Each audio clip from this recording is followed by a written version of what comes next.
A European court issues landmark rulings on religious freedom.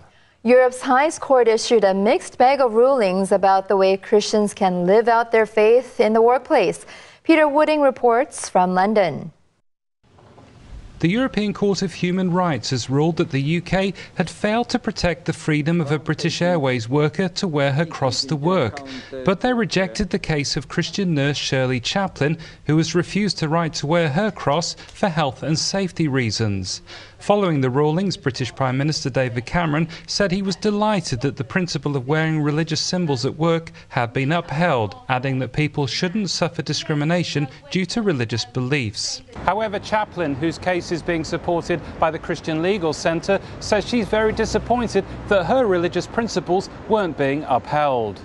I feel very saddened that my views are not considered as worthy as others, that my right to manifest my faith in my workplace has been denied me.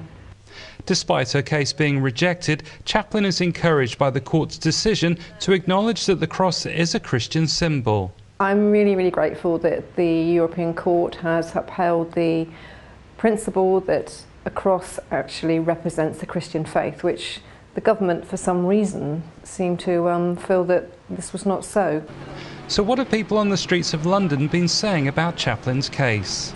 No, I think people should be allowed to express their religious views, and by all accounts it didn't hurt anyone, so that should be allowed.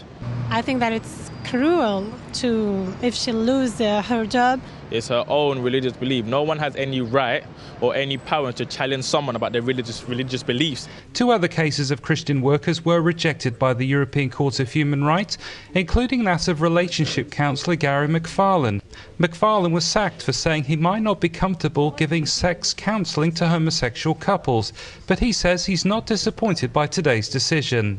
I think the disappointment will come if people do not look at this judgment and recognise that this could affect you in whatever sphere of employment you are in.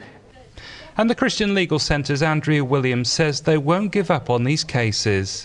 We will be appealing them to the Grand Chamber.